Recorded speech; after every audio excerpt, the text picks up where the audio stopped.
Bre, kalian tahu nggak? Ternyata di Jawa Tengah ada loh desa angker yang berhantu. Dan kalian pernah nggak tinggal di desa yang menurut kalian itu desa itu angker dan banyak penampakan setan gentayangan di mana-mana. Kayak genderuwo, pocong, kuntilanak dan lain sebagainya. Kalau iya, tulis di komentar.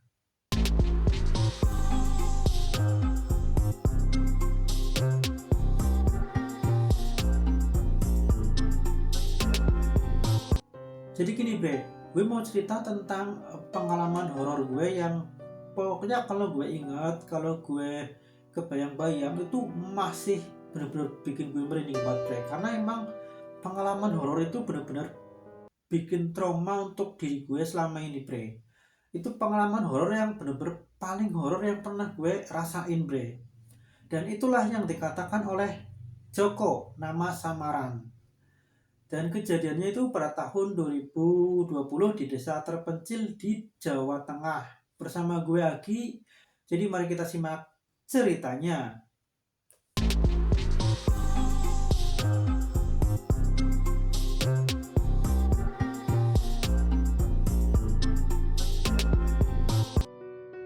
Jadi waktu itu gue diajak temen ya, sebut saja namanya Andi, buat nengokin neneknya di kampung. Lokasinya tuh di desa terpencil banget lah, di Jawa Tengah. Gue sendiri lupa nama desanya. Emang juga temen gue juga nggak nyebut detail desanya juga. Nah, waktu itu kita kan berangkat pagi dari terminal Bulu Pitu. Naik bus ya, naik bus dulu, terus nyambung naik angkot dan terakhir ya Allah, kita harus jalan kaki hampir 2 jam. Dari depan gang ke rumah neneknya itu ya, jalannya itu tanah, becek, kanan kirinya juga hutan sama kebun, dan jarang banget lah ada rumah.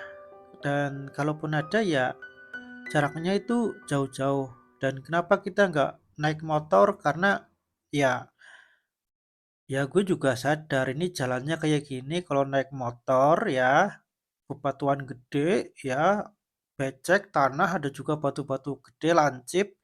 Ini kalau sampai bannya bocor malah jauh lebih repot. Makanya wajar aja ternyata si Andi ngajak kita ya jalan aja gitu loh. Karena sepanjang jalan kita juga gak lihat yang namanya bengkel.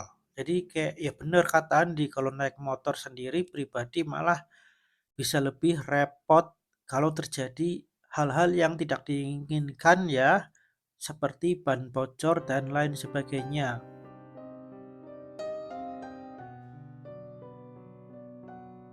Nah, di perjalanan gang itu ya, saat menuju rumahnya neneknya si Andi, kita ketemulah bapak-bapak dagang bakpao pakai gerobak dorong.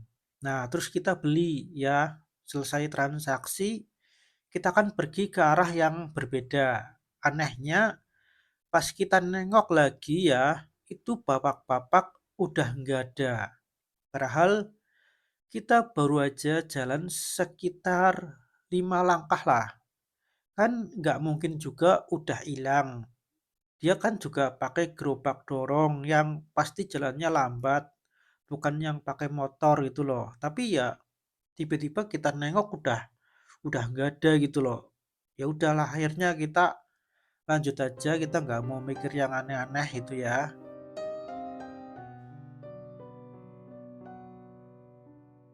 Nah, setelah sampailah kita ke rumah nenek itu malam ya.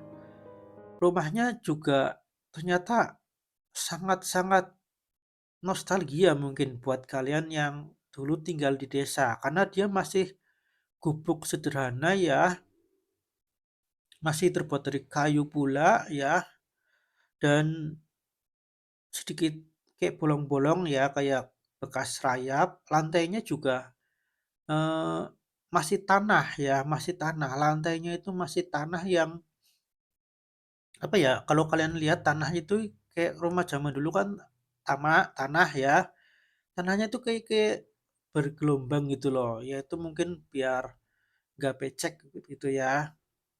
Dan pas kita masuk itu ya suasananya itu gimana ya, kayak kayak langsung beda lah, dingin, senyap, dan bikin bulu kuduk kita tuh berdiri gitu loh. Jadi kayak bikin merinding lah intinya lah.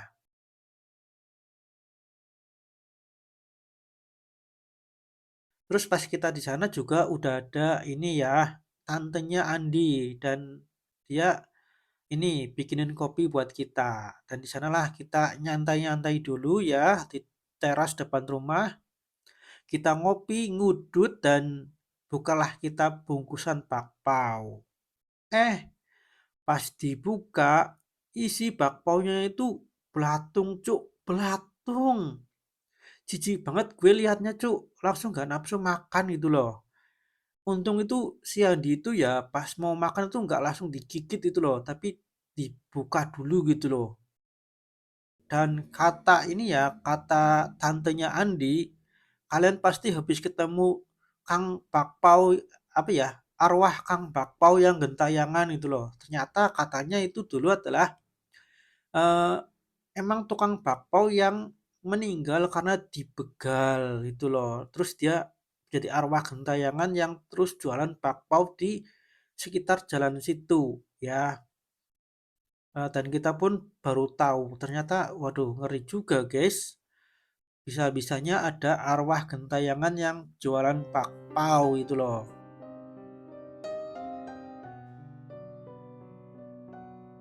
Dan singkat cerita, pas sudah larut malam, gue dan Andi pun disuruh untuk tidur sama tantenya ya.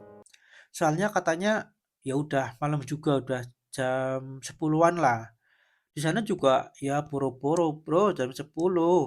Baru jam 7 aja udah kayak jam 11 malam di sana. Sepi banget itu loh, nggak ada orang. Dan ya jadi kita juga nggak bisa keluyuran karena emang ya serem juga lah kalau keluyuran di tengah hutan gitu ya kan, di situ kebun-kebun sama hutan kan serem gitu ya. Jadi ya kita ya udahlah tidur aja lah.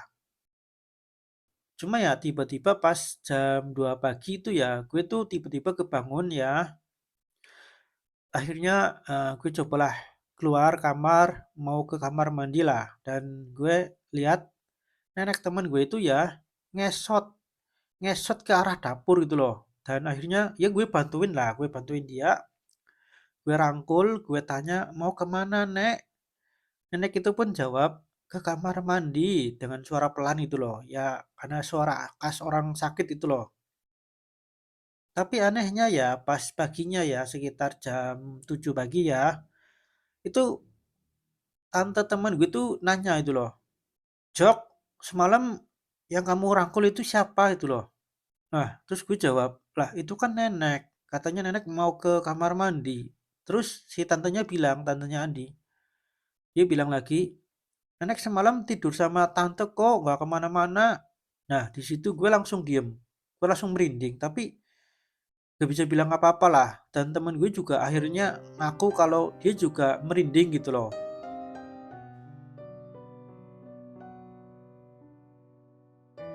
Kemudian pada besok paginya ya, kita kan muter-muter kampung nih ya, karena kemarin seharian cuma di rumah nenek itu kayak bosen lah ya. Jadi besoknya kita muter-muter kampung ya, refreshing lah. Lewat belakang rumah yang ada sawah luas sama rumah pohon gede ya. Temen gue tuh naik ke rumah pohon itu terus tiba-tiba dia jatuh pingsan gitu loh.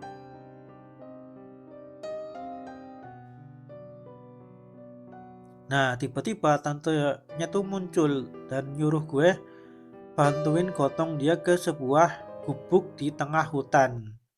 Gue nurut aja soalnya panik juga gitu loh. Nah, pas gue nunggu di gubuk ya, tantenya tuh bilang dia mau ambil air gitu loh. Terus lama banget nggak balik-balik. Terus temen gue pun akhirnya bangun. Si Andi ini bangun dan dia nanya, kita di mana? Terus akhirnya gue cerita dong kalau dia jatuh pingsan, terus tantenya nyuruh kita gotong lu ke gubuk yang di tengah hutan. Nah, karena si Andi udah siuman, akhirnya ya udahlah kita nyoba balik gitu loh. Tapi anehnya pas kita balik ke rumah nenek, kita kayak apa ya? Kayaknya diputer-puter itu loh, nggak ketemu jalan pulang. Padahal ke rumah nenek itu nggak terlalu jauh sih, sekitar berapa ya? Mungkin sekitar 500 meter lah. Kayak apa ya? Muter-muter terus loh. Setiap kita jalan ketemu lagi sama ini loh, rumah pohon lagi gitu loh. Sampai akhirnya balik lagi ke gubuk kita ya karena benar-benar jalannya buntu, kita nggak tahu harus gimana. Kita balik ke gubuk di tengah hutan yang sebenarnya deket sih sama rumah pohon karena rumah pohonnya itu udah di pinggir hutan gitu loh. Ya sekitar 20 meter lah, deket lah. Dan tiba-tiba tantenya Andi tuh muncul lagi bawa rantang makanan. Ya, di situ gue ngerasa kayaknya ini bukan tantenya beneran loh, bukan tantenya Andi beneran gitu loh. Gue bilang ke teman gue, itu bukan tante lu bro. Dan akhirnya kita nekat lari, nyari jalan. Alhamdulillah kita ketemu jalan, tapi malah nyasar lagi ke pemakaman yang katanya kata temen gue tuh seumur umur gak pernah ada di situ. Gue ngerasa kaki gue kayak berat banget lah, kayak gak bisa gerak.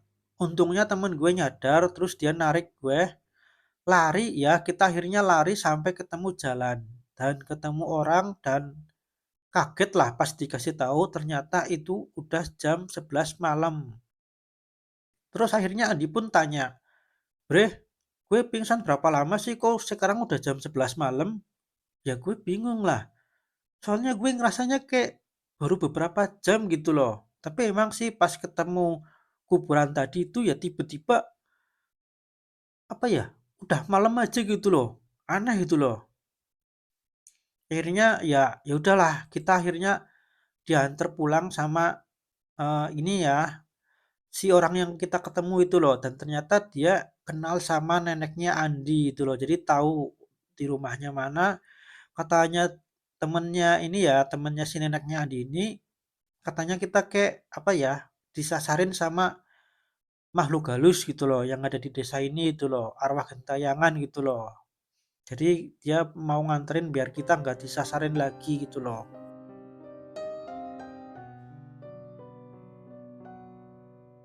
Lu tahu nggak sih kayak kalau apa ya, kalau tempat angker itu ya biasanya tuh yang ditakut-takutin itu malah justru orang baru kan.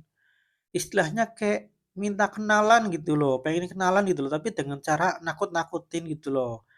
Nah, itu yang mungkin kita rasakan gitu loh, kata kata temen nenek ini maksudnya itu ya. Sampai akhirnya kita pulang dan nah disitulah kita ketemu ya, ketemu rumah nenek dan innalillahi innalillahi wa inna ilaihi rajiun ya. Pas kita sampai ke rumah nenek, nenek udah dalam keadaan meninggal ya, udah lagi ditahlilin ya di rumah neneknya. Dan gue ngeliat jenazah nenek itu sama kayak ada sosok kakeknya juga. Padahal orang-orang nggak lihat apa-apa. Gue takut, terus gue mundur ke dapur. Ngobrol lah sama ibu-ibu, tapi mereka juga kelihatan eh, aneh itu loh. Tapi mereka juga ngeliatin gue tuh aneh, kayak kayak ngeliat gue tuh kayak aneh gitu loh. Dan yang paling seremnya ya besoknya ya gue diminta tantenya Andi tuh buat jaga rumah sendirian pas semua orang udah pergi ke makam ya. Jadi gue duduk di teras ya sambil ngopi, ngerokok, udut ya pura-pura tenang lah. Padahal dalam hati itu kayak deg-degan setengah mati bre. Gue lihat tantenya tuh buka pintu bawa neneknya yang udah meninggal sambil digendong dan neneknya itu nengok ke gue, matanya melotot. Gue lari ya, tapi gue inget gue disuruh jaga, gue balik lagi. Dan bener-bener rasanya kayak dijagain sama sesuatu yang nggak kelihatan gitu loh.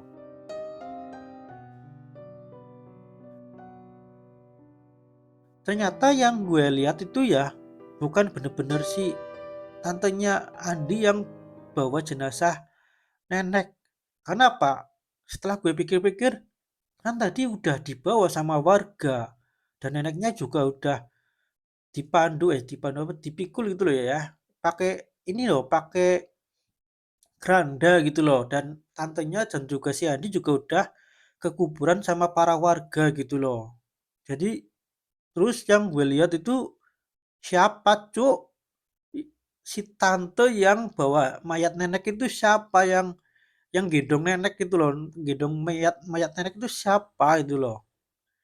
Gue bener-bener nggak habis pikir sih, gue akhirnya bener-bener ngeringkuk di kamar saking ketakutannya. Pokoknya bener-bener si Andi sama si tantenya itu akhirnya beneran pulang sama beberapa warga itu loh.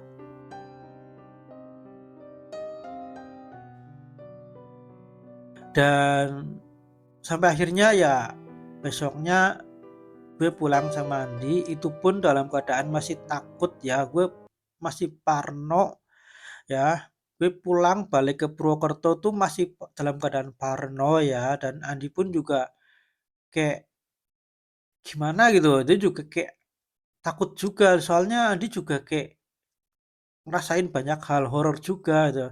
Jadi kita tuh kayak apa ya, bahkan di dalam angkot pun kita kayak apa ya, kayak merinding takutnya ini angkot arwah gitu loh. Takutnya ini bukan beneran angkot gitu, tapi untungnya sih kita berhasil sampai ke rumah itu loh. Untungnya ya kejadian horornya itu cukup sampai di sekitar rumah neneknya aja.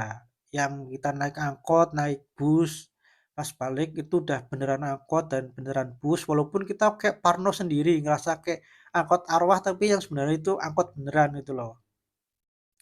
Wajar sih karena kita masih ke bawah suasana horor gitu loh ya. Dan sampai sekarang kalau diinget-inget, gue juga masih merinding lagi kalau keinget lagi itu loh. Bayangin aja, ketemu sosok yang kita kira itu tantenya teman kita loh, dan nenek yang ngesot lihat jenazah yang dibawa sama tantenya, yang ternyata itu tantenya juga bukan tantenya yang asli itu loh.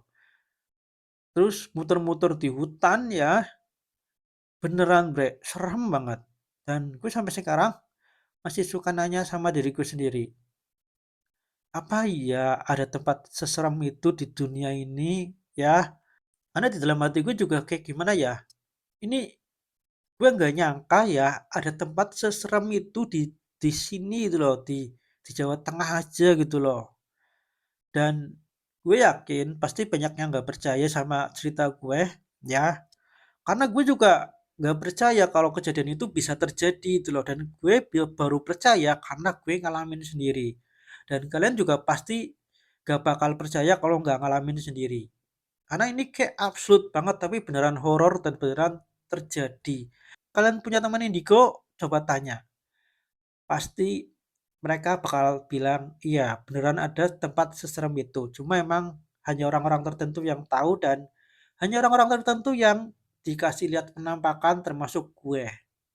Jadi emang ya wajar lah kalau orang yang nggak pernah ngalamin kejadian horor seserem itu pasti nggak bakal percaya. Tapi lu bakal percaya kalau lu udah ngalamin sendiri.